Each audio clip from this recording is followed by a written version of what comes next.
Hello. Karen Bartle here from Cherry Hive, Blossoming Confidence for Business Women. Hello, and welcome. So I'm just double checking that we're actually live because sometimes there's bugs in the system. And I just want to check that everything is working. Yeah, the audio is working, the video is working. So we have a stunning show tonight. If you haven't heard of Cherry Hive by now, you should have, for sure. Cherry Hive is for building confidence in business women who want to take their business to the next level. And to do that, they have to have a lot of things like tools, techniques, and technologies, because these days you can't really get very far without them, to be honest. But we also share tips, and we have talented ladies on this show. So if you're not already in Cherry Hive, get yourself over there. If you're not invited, invite yourself, and I'll be happy to see you over there. And share some of the good stuff that you do, and inspire women, encourage and support others, as well as get some good stuff for your own learning. So my guest tonight, I'm super excited about my guest tonight. Trish Springsteen, beautiful name, of course, is a communications expert. And what she does is she helps people like me and lots of other business owners, and probably not business owners as well, to basically learn the techniques of how to communicate better with others, particularly in public. And it's something I know as a therapist, I see a lot of people with a fear of public speaking, even the fear of going to networking meetings or even talking to one other person about themselves strikes the fear in people. And I don't know what that's about. A lot of the time it's a learned response, I reckon. It's something we learn to do as social beings. But I think confidence has a lot to do with it, in my opinion. But we'll see what Trish thinks, because Trish works with this a lot and has done for some years. So I'm going to bring Trish into the show. So here we go. Hello, Trish. Welcome. Good evening. Hi, I'm absolutely delighted to be here. Thank you for having me. Oh, no worries. It's good because your skills are something that everybody wants, right? You've got to be able to communicate what you do and how you do it. And a lot of people struggle with that, don't they? Absolutely. Well, if you really think about what you do in your life, from the time that you're born and you start speaking around about 2 or 3, all the way up, you're using speaking skills. And Sure. It really underpins everything we do, whether we want to just be able to go up to the school and speak to the teacher about our child, whether we want to go and get a job and be shine at the interview, whether we want to talk to our team people in our careers and in our jobs and the companies, or look at doing a feedback and doing performance feedback, or then starting your own business in any shape or form, speaking about a product, a service, or a message, or a book that you have, or even going to a meeting and standing up and saying, I don't like what's happening, I want to change it. That is all speaking skills. It certainly is, yeah. It certainly is. So you can't get away from not being able to speak well, because, well, you can. I suppose you can get by, but I think it's going to be a struggle in the kind of era we live in with social media. I mean, what's your opinion on social media in terms of, does that enable people to speak behind the scenes, like just using text and be anonymous, so they don't have to use those skills, or are they actually missing out big time if they don't have those skills to be able to communicate in a live sort of arena? Well, you just have to look at what we're doing now. We're on a live, talking to each other, so people can see who that person is behind those posts and Facebook posts. So speaking skills are certainly going to be helping you. Videos are trending. There's no two ways about it. It's a trending era, and people want to connect. Sure. And you might have heard this all the time, like, knowing and trusting. And unless people can like, know and trust you, they're really not going to connect with you on any sort of form, whether it's in a business, in your company, organization, your career, or in your personal life. And that means getting some speaking skills to help you. So I think even in this era of social media, they're absolutely vital. And one of the things I say is, what happens is, from your speaking journey, you don't necessarily have to be speaking to large audiences. But what happens is that you learn techniques and strategies, things like how to answer impromptu questions, how to have the confidence to overcome nerves and turn negative energy into positive energy, how to structure a presentation. Now, when you think about it, all of those things are completely transferable. And they are also transferable to connecting with people on Facebook and posts. How do you write a post that connects? How do you do a blog that connects? How do you do articles? How do you do online? How do you do webinars? It all is speaking. And if you have got speaking skills, you are giving yourself an extra edge to those who haven't have gone on a speaking journey and thought about enhancing the personal growth in that area. Absolutely. And I can't agree more with that. I think even more so these days with social media, you're so anonymous unless you have a face to you. Your face is your brand. Your face is who you are and what you're about. People tell a lot and they build rapport with you and your face, don't they? That's why we all have images and pictures and profiles on you, you know, and I know I don't connect personally with people who don't have a picture even, because I want to see who I'm communicating with. And I think even more so with video, it just connects you so well with that other person. It really does. Well, what it is, it's all about who you are. Who is the person behind books? I did a lot of authors. Who's the person who wrote the book? Who's the person who started the business? Who's the person who's selling that product or that service? And unless you can connect with them, you're really not going to go too far.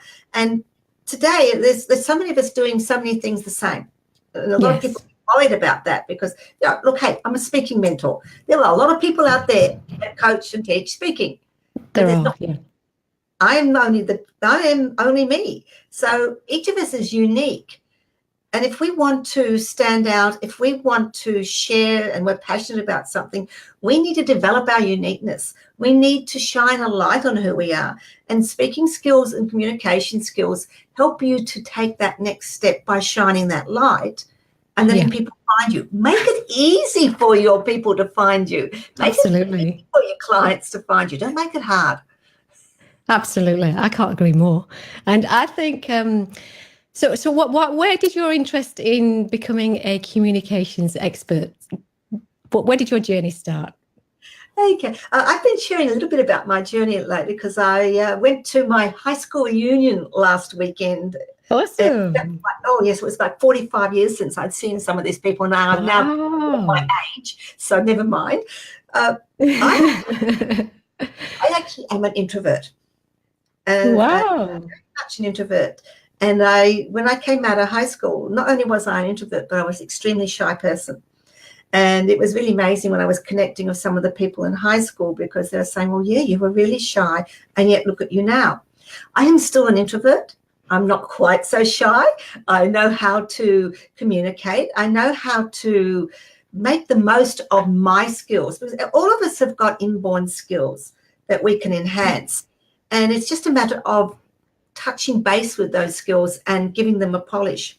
So I spent probably the first 10 to 15 years of my life and business life, 20 years, avoiding speaking, avoiding network meetings. Yeah. My concept at a meeting was to find the tallest pot plant, exit sign, and the clock, 10 minutes, and I was out of there. I did not speak to one person, which really wasn't helping me network too well.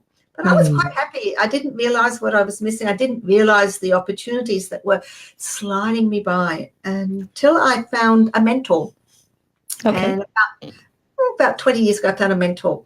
And that mentor dragged me kicking and screaming to some extent and helped me on my speaking journey. And it was, as I went through that, I realized that it was the confidence that I needed. Now, my family life was really great. They used to always give those positive words, you can do anything you want to do. You can be anything you want to be. And it was extremely positive.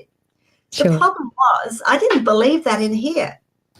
Okay. They were just words. And unless you actually believe it in here and own those words, they are just words.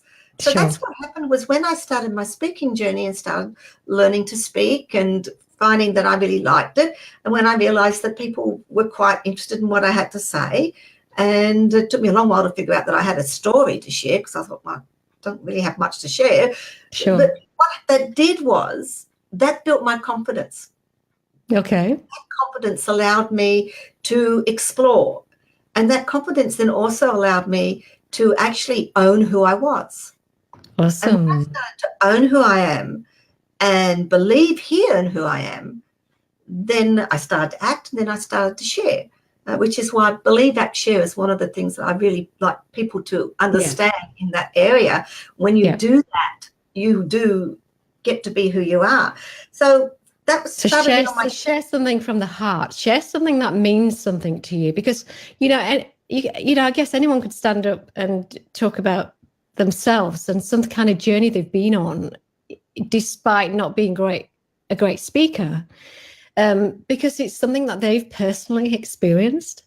And no one can have that same experience. No one knows exactly how that experience went. But if you can tell that journey and that experience and share that story, that's personal to you. That must definitely help to be able to overcome that, that first stage fear of getting out there and talking about something. Some of the things I say, look, all you need is 60 seconds of insane courage. 60 seconds of insane courage to say, yes, I'll step up and speak. Yes, I'll start my business. Yes, I'll write that book. Yes, I'll go and do an introduction at a network meeting. So once you've got those 60 seconds of insane courage, which turns that negative energy into the positive, then it is a matter of, if you can get by without a lot of huge, big skills, if you are authentic and genuine and you believe who you are and in your message. What the speaking journey is, and this communication and speaking skills will do, is enhance what you're doing and just take you to another level, so that you're then starting to reach more people. One of the things I say is that if you've got a message, a product or a service, and you don't get that 60 seconds of insane courage to step up and shine that light, you're being selfish. Yes. Yeah. You really are. Because, and it sounds harsh, but you are, because it could be one person who's reading your blog post, one person who's watching your video, one person who's hearing you talk at a network meeting, one person who's watching your online summit or watching your webinar. The few words that you share could change that person's life, and you would never know. But if you were selfish and you didn't look at how you could stretch your confidence and shine as who you are, then they'll never hear those words. So that's a nice reframe, isn't it? Harsh, but I agree. Nice reframe, because that gets you outside yourself. It says, look, there's something out there much bigger than I am. Absolutely. And I don't have to be too worried about me. Yeah. It's not about you. It's about the person. It's about something that could change that person's life. And you don't have to know it. But boy, sometimes it comes back to you and you find out, wow. Of course. And, that's just an amazing feeling. I mean, just recently I won an award as an Inspirational Woman Award, which was like mind-boggling, because I never even had ever seen myself as an inspirational woman. I saw myself as just being me and helping people. And what that did was bring home to me the number of people that I actually have impacted on and helped without even realizing it. Yeah, it's often invisible because people don't always tell you. No. You find out in the most mysterious of ways sometimes. Often people say they've been stalking me, and I'm like, oh, that's a bit weird, but that's nice. Because that means people are knowing about me without me knowing about it. So that's awesome. Stalk you if you shine a light on who you are. Correct. If you're not visible, no one knows who you even exist. Of course. That's right. So that's awesome. Lovely story. And it's great that you came from such a low baseline to now being able to help and teach other people to do different and great things with their skills. So if you had kind of 5 top tips that you help your people with to overcome various things to be a better speaker, what would they be? What would your top 5 tips be? My top 5 tips. Well, the first one is to work on your mindset, to turn that negative energy into positive energy and believe in who you are. Really, that belief in who you are, and you own it. You need to own that, because when you own that and when you do that, it's the foundation of everything that happens. If you have a setback, if your business goes up and down like it does, if you start to feel impacted and overwhelmed by everything that's going on, or you're worried about your competition, and that belief in you gives you that foundation to bounce back. So find that belief in yourself and own it. Own who you are. Be proud of who you are. Be proud of your uniqueness. Turn your negative energy into positive energy. That's thinking things like you don't. I do a little thing that I do is I visualize a big red stop sign when I feel like some negative thoughts are coming in, something that says, oh, I can't do that, or not good enough. And these are all things that come through everybody's mind at some stage or other. I visualize a big red stop sign. And then these are my visualizations. You can take your own. But what I do then is visualize a big red dragon, which burns away that negativity. And then I have 4 unicorns. So I visualize a unicorn that comes in, touches with its horn, and gives me the positive feeling. And then I'm ready to take on my confidence cloak, step into somewhere where I was confident and move forward. And that's the sort of little process that anybody can do. You can use your own. You might want to use water, trees, earth, whatever it is that works for you. But the concept there is to stop that negativity before it takes you in that downward spiral where you don't want to be. So negative to positive energy, believe in yourself. Have 60 seconds of insane courage. Yes, I love that. I love that little phrase, that little motto. That's awesome. It's picking up and not being selfish. And that means, look, think about your structure. Think about who you're speaking to. I always, it doesn't matter whether you're going to be speaking to one person or 200, whether you're doing a video, whether you're doing an introduction.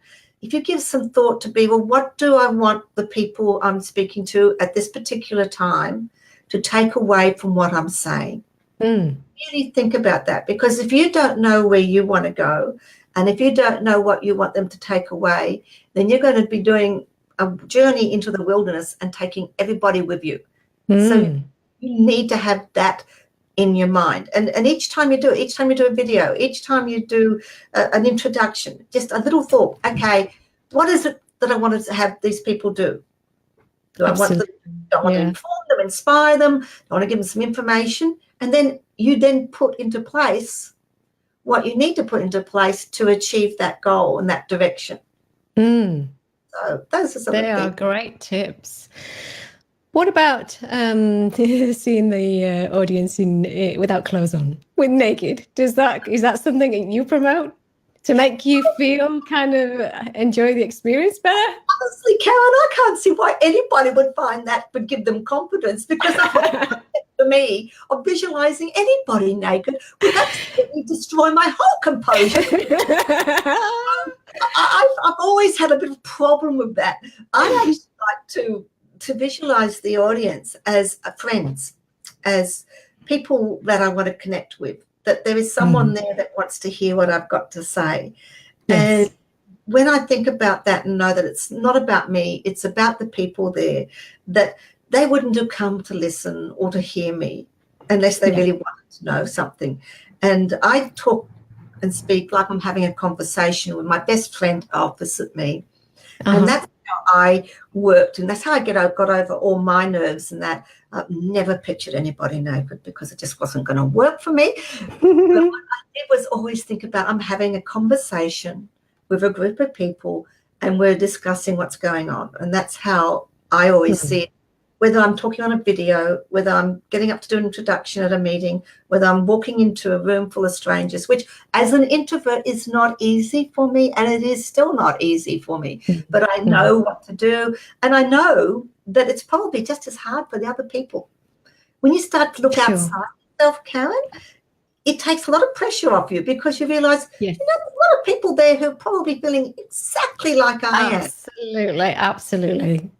Yeah. And that makes what about the thing about, I find that some people that do that look awkward when they're speaking, and they look, you know, absolutely driven by fear, is that they tend to overproduce. They tend to almost like script what they're gonna say. But as soon as you get an intrusive thought or a negative thought, like maybe you see somebody in the audience and they're yawning or they're falling asleep, and it starts to penetrate concentrate and you start to lose your concentration, your script is gone, isn't it? And then that's when people start to fall to pieces, and you really feel for them as a member of the audience, because you really want them to do well. But they're having to move off script, and they now it's blown it, hasn't it? Well, two things I'll share with you, which I share with my mentoring clients. The first thing is never assume. Never, ever assume, because you don't know all of the things that are going on. I spoke to a client once who said, oh, look, I did a presentation and one of the people walked out and it just like I dissolved, as you just said. But I thought, oh my gosh, they didn't like me. And afterwards, when I ran into that person, they came up and apologized and said, look, it was an emergency. I'm sorry, I missed your presentation. That assumption that they walked out because they didn't like impacted on everything else that he did during that presentation. Sure, yep. Presentation. So what I'm saying is never assume.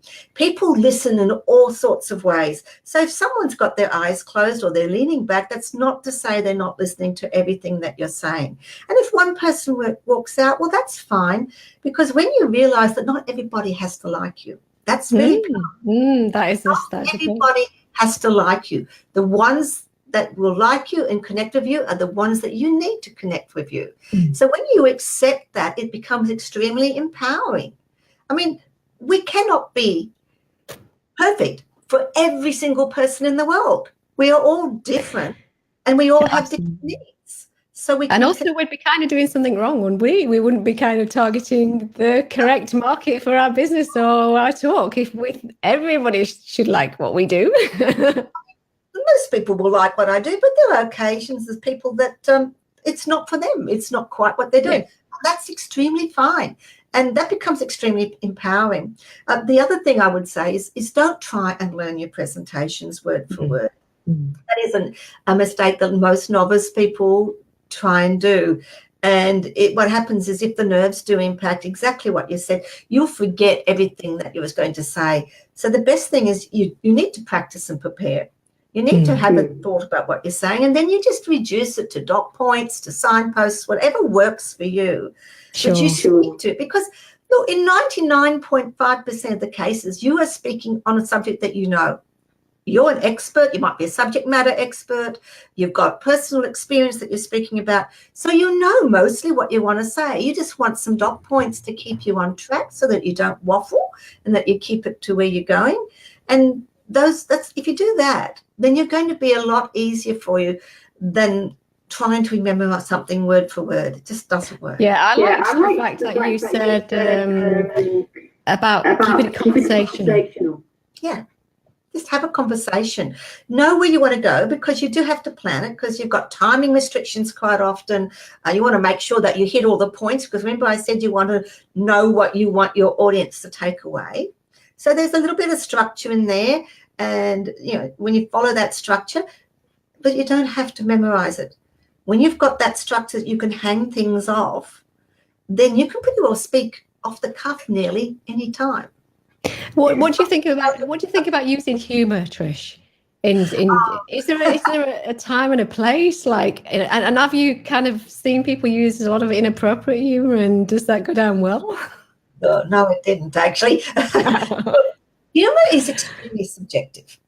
I can roar with laughter about something, and my husband just looks at me with this blank face, or he can roar with laughter. He actually likes the goons and all that, and I will just think, what? I don't get it. But some humor can be subjective. Having said that, if you can sprinkle humor, and self-deprecating humor is the safest, makes fun of yourself. I mean, I do that quite a bit. If you put that into your presentation, people will relax more. They will connect more.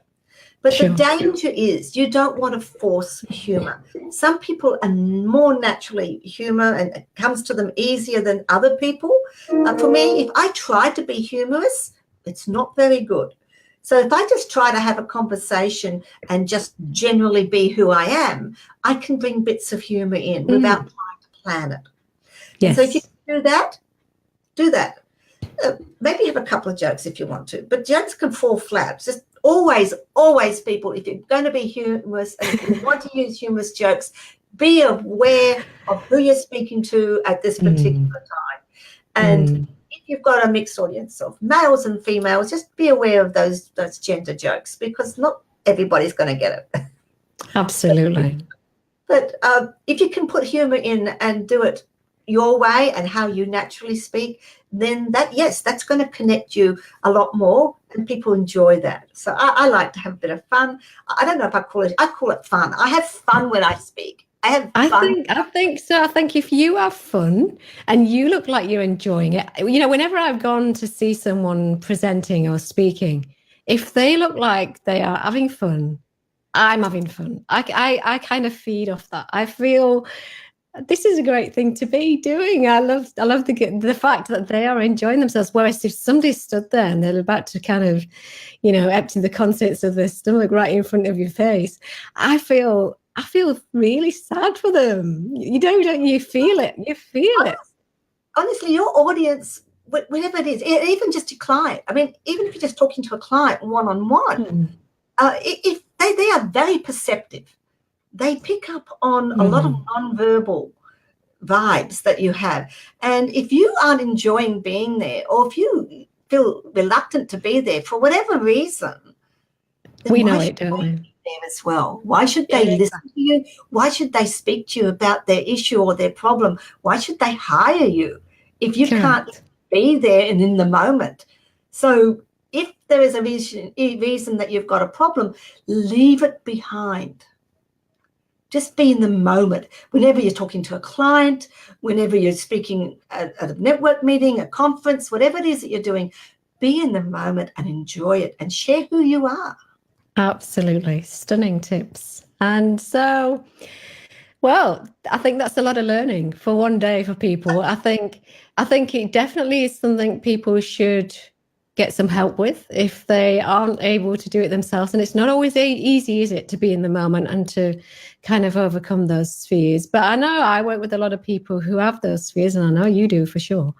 And it's so we know for sure it is. And I used to be incredibly shy as a kid. I mean, I was probably the shyest kid in the school.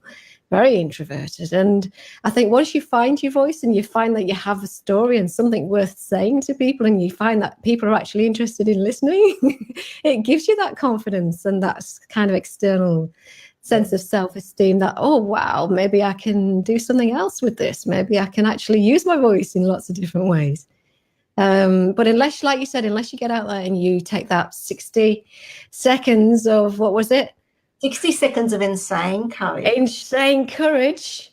It's never going to happen, is it? It is never going to happen unless you put yourself forward and, you go for it. Believe, act, share. That will get you where you need to be. Now, I'm going to share details of how people can find you, Trish, because I'm sure there's a lot of people out there need your help. So do you want to give a quick shout out to the main places that people can find you at? Look, if you're wanting to know how you can enhance and leverage your business of speaking and communication, just you can go to my website, trishspringsteen.com, and just book a strategy session with me. It's a free session on Zoom or Skype. We can have a discussion and we can just see, because it's not necessarily speaking to large audiences. And a lot of people think that's what public speaking means. It is. You can be a professional speaker and you can speak to large audiences, but it's all the other nuances that speaking can help you with. So let's have a conversation. That's the best place. Or just PM me. You can find me. I'm the Purple Lady. Awesome. Just before we finish, Helen, we've had a few people checking in today, Trish, to see, but they will also see the video once it's kind of broadcast today. And I'm going to put some of Trish's links on there as well. So you've got them there if you want to, if you didn't catch those things. But a nice one to finish on is Helen. And Helen says, I was the same, Karen, very shy and quiet when I was younger. So that's awesome. Thanks, Helen, for sharing that, because I know Helen, for example, we were on a broadcast pretty recently, and she went and did a conference over in I think it was Florida, and an awesome achievement. And we all have to start somewhere, and that's a good inspirational note to finish on. Helen, thanks for sharing that. As I said, I was an introvert, and I'm still an introvert, but I get out there and speak. Yeah, that is awesome. So thanks, Trish. Thanks awesomely for joining us today. It's been a real pleasure. My pleasure too. Thank you. See you soon. Bye.